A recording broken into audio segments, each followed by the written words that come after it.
Bugün Çin Komünist Partisi rejiminin Doğu Türkistan'da 5 Temmuz 2009'da Uygurların adalet taleplerine karşılık silah kullanarak işlediği vahşi cinayet Urumçi katliamının 14. yıl dönümü. Ankara'da Dünya Uygur Kurultayı Vakfı, Uygur Akademisi Vakfı, Doğu Türkistan Araştırmaları Vakfı, Uygur Hareketi ve Uygur Araştırma Merkezi'nden oluşan Uygur STK'ları ortaklaşa bir basın toplantısı düzenledi.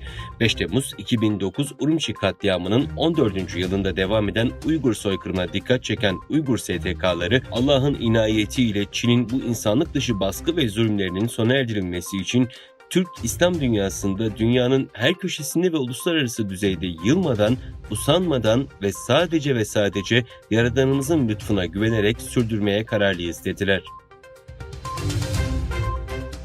Müslüman alemi için bu yılki hac mevsimi her zamankinden bir başka heyecan vericiydi. Fakat şok edici bir biçimde bu yılki hacılar arasında 35 milyonluk Müslüman nüfusa sahip Doğu Türkistan'dan gelen tek hacı adayına rastlanmadı. Uluslararası istatistiklere göre bu yıl Zilhicce ayının 8'inde hareme giriş yapan hacı sayısının 3 yıl sonra ilk kez 2 milyonu aştığı belirtiliyor.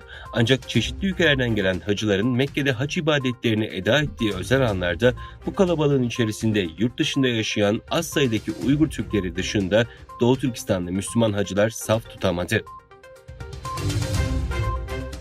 Wall Street Journal'a göre ABD, Çinli şirketlerin Amazon ve Microsoft gibi Amerikalı devlerin bulut bilişim hizmetlerine erişimini kısıtlamaya hazırlanıyor. Geçtiğimiz ay ABD Dışişleri Bakanı Antony Blinken'ın Çin lideri Xi Jinping'le görüşmesi, ABD-Çin ilişkilerinde yumuşama görüntüsü verse de ekonomi cephesinde yaşananlar yumuşama için kat edilecek uzun bir yol olduğunu gösteriyor. Çin'in kuzeyindeki Hebei eyaletinde Orta Asya ülkelerine mal taşımak için hem demiryolu hem de karayolunun kullanıldığı uluslararası çok modlu yeni bir taşıma rotasının hayata geçirildiği bildirildi. Bu çerçevede 1000 tondan fazla mal taşıyan bir tren Hebei'nin Langfang kentinden salı sabahı yola çıktı. Xinhua haber ajansının haberine göre mallar Çin'in kuzeybatısında bulunan Doğu Türkistan'daki Kaşgar kentine vardıktan sonra sınır ötesi karayolu üzerinden taşınacak. Kırgızistan'a ulaştıktan sonra tekrar trenle taşınacak olan mallar son varış noktası Özbekistan'ın başkenti Taşkent'e ulaşacak.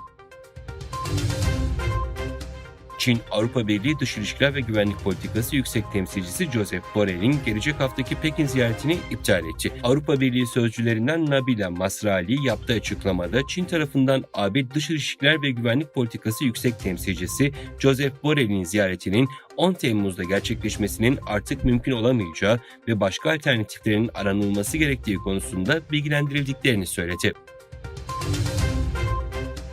Macaristan Dışişleri Bakanı, İsveç'in NATO üyeliği konusunda Türkiye ile birlikte hareket edeceklerini ifade ederek, Türkiye'nin duruşunda bir değişiklik olursa o zaman elbette Macaristan'ın NATO üyeliği sürecinde hiçbir ülkeyi engellemeyeceğine dair sözümüzü tutacağız, dedi.